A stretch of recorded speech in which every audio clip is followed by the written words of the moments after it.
So, a pipe bursts. What's the first thing you do? You probably grab a mop, right? But what really happens after all that visible water is gone? Today, we're diving into the hidden science of water damage restoration. And let me tell you, it's way more about chemistry, physics, and a whole lot of strategy than you'd ever guess. You hear it before you see it, right? That awful sound. A spray and then a full-on gush of water just pouring into your home. Panic definitely sets in. But that puddle spreading across your floor? Yeah, that's just the tip of the iceberg.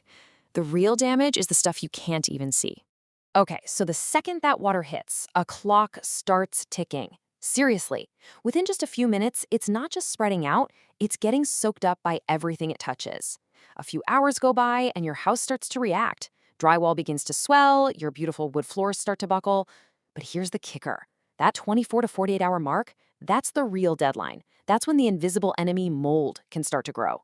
If you wait any longer, you're not just dealing with a leak anymore. You're now up against some major structural threats. So yeah, this first part, it is a flat-out race against the clock. The choices you make in these first few hours are absolutely critical, and it all starts with understanding where that water is actually going. And this right here shows you why. It's all about a concept called wicking. Think of water as a master escape artist. It doesn't just sit in a puddle on your floor. No way. It actually climbs up the inside of your drywall, it soaks into the wooden studs, and it completely saturates the insulation you can't see. So that little wet spot you see on the floor, it could mean the entire space inside your wall is completely soaked. Wild, right? And all that hidden water leads to some pretty nasty hidden threats. Because it's not just the water you have to worry about, it's what's in the water and what that water can create once it's there. So here's a little industry secret for you. Not all water is created equal. The pros actually classify water into different categories to figure out the risk, and that first step basically dictates the entire game plan for cleanup and safety. And wow, is there a difference? On one hand, you've got Category 1. This is clean water, from a busted supply line or something. Not great, but manageable. But on the other end of the spectrum, you've got Category 3, or black water. And trust me, it's as bad as it sounds. This is the really nasty stuff, sewage, floodwater, packed with harmful bacteria. And there's a Category 2, gray water, in the middle. Think water from a dishwasher with detergents and stuff in it. You just can't treat them all the same. But here's the thing. No matter what category of water you're dealing with, that deadline is always the same, 24 to 48 hours. That's it. That's the window before mold spores, which are, by the way, always in the air around us, find that damp spot and start to grow.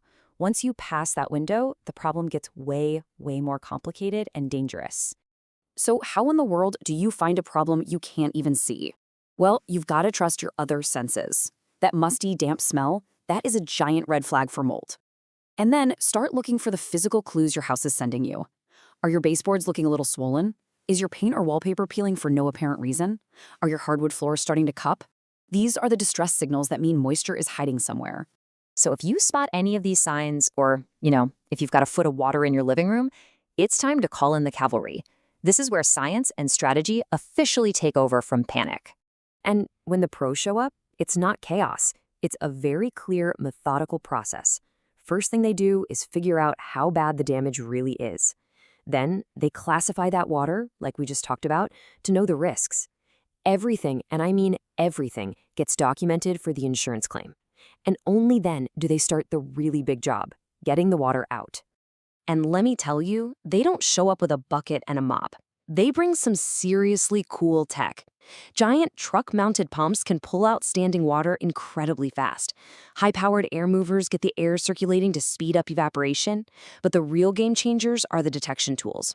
Thermal imaging cameras can actually see temperature differences behind your walls to find hidden moisture. And professional moisture meters give exact readings. It's literally like having X-ray vision for water. Okay, so the standing water is gone. You'd think the worst is over, right? Wrong. Now the real battle begins. This is the science of structural drying, and it's definitely a marathon, not a sprint. And this quote right here, it really says it all. This isn't just about pointing a few fans at a wet wall and hoping for the best. It's a science.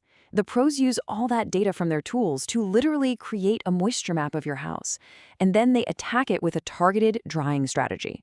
So what does dry even mean? I mean, how do you know when it's really dry? For a pro, it's not a feeling, it's a number. For example, the wood framing in your walls. It needs to get down to about 15% moisture content to be considered stable and safe. And they use their meters to check those levels every single day until they hit these scientifically proven goals.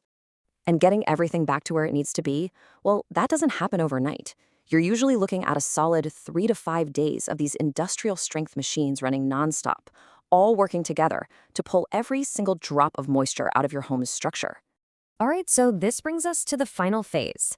The loud equipment is finally off, the house is quiet. But believe it or not, the job isn't done just yet. This is the verification stage, and it's crucial. Before they pack up, they go through one last super important checklist to make absolutely sure your home is safe. They take final readings with their meters to confirm that everything has met the dry standard. They do one last scan with a thermal camera to make sure no secret wet spots are hiding. They'll often apply a special antimicrobial treatment just to inhibit any future mold growth. And then they give you all the documentation that proves the job was done right. And really, that's the main thing to remember here. Real professional restoration is so much more than just drying things out.